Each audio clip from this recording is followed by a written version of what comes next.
দালালি না রাজপথ, ক্ষমতা না জনতা।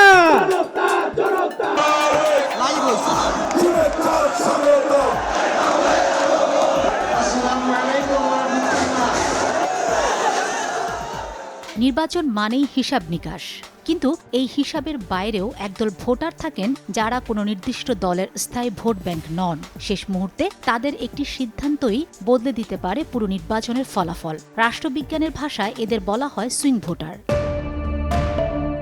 প্রশ্ন হতে পারে, এদের সুইং বলা হয় কেন? উত্তর সহজ হলো, তারা কাকে ভোট দিবেন সে নিয়ে সিদ্ধান্তহীনতায় ভোগেন এবং শেষ মুহূর্তে সিদ্ধান্ত নেন। এই ধরনের ভোটারদের সুইং ভোটার বলা হয়ে থাকে।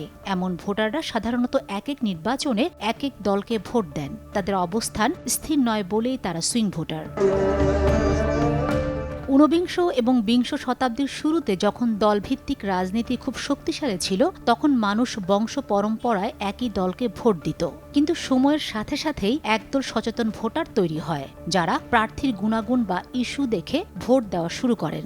পশ্চিমা বিশ্বে, বিশেষ করে যুক্তরাষ্ট্রের নির্বাচনে সুইং স্টেট বা দোদুল্যমান রাজ্যগুলোই ঠিক করে দেয় কে হবেন পরবর্তী প্রেসিডেন্ট। বাংলাদেশে কি সুইং ভোটার আছে? উত্তর হলো হ্যাঁ। বাংলাদেশের প্রেক্ষাপটে 2001 এবং 2008 সালে নির্বাচনের দিকে তাকালে এর প্রমাণ পাওয়া যায়। 2001 সালে প্রধান দুই জোটের ভোটের পার্থক্য ছিল মাত্র 1% কম, অথচ 2008 সালে আওয়ামী লীগ একাই পায় 48% ভোট। অর্থাৎ এই বড় একটা অংশ ছিল সুইং ভোটার, যারা ইস্যু ভেদে তাদের মত পরিবর্তন করেছেন।